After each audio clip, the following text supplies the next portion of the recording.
Beaucoup de personnes interprètent Genèse 6.3 qui dit: «Alors l'Éternel dit: Mon esprit ne contestera pas toujours avec l'homme, car l'homme n'est que chair.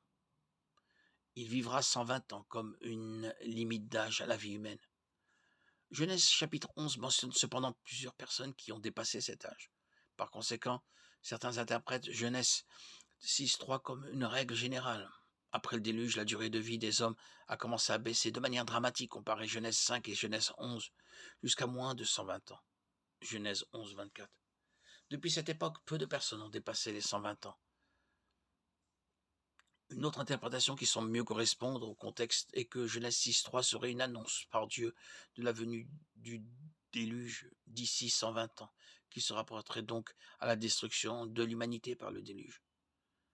Certains contestent cette interprétation du fait que Dieu a ordonné à Noé de construire l'arche en Genèse 5.32 alors qu'il était âgé de 500 ans et qu'il avait 600 ans au début du déluge, Genèse 6.7, ce qui fait un délai de 100 ans, pas de 120. Mais le texte ne dit pas quand Dieu a adressé cet avertissement aux hommes.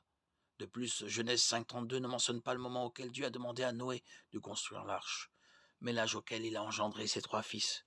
Il est donc tout à fait plausible de penser que Dieu ait d'abord décrété la venue du déluge d'ici 120 ans, puis attendu plusieurs années avant de demander à Noé de construire l'arche. Quoi qu'il en soit, les 100 années écoulées entre Genèse 5.32 et Genèse 7.6 ne contredisent pas les 120 ans de Genèse 6.3. Plusieurs centaines d'années après le déluge, Moïse a déclaré: la durée de notre vie s'élève à 70 ans et pour les plus robustes à 80. Mais l'orgueil qu'ils en tirent n'est que peine et misère, car le temps passe vite et nous nous envolons. Psaume 90, 10. Ni Genèse 6.3 ni le psaume 90 ne fixent de limite d'âge instaurée par Dieu pour l'humanité. Genèse 6.3 est une annonce du déluge. Le psaume 90 stipule simplement que, de manière générale, la durée normale de la vie d'un homme est de 70 à 80 ans, ce qui est d'ailleurs le cas aujourd'hui.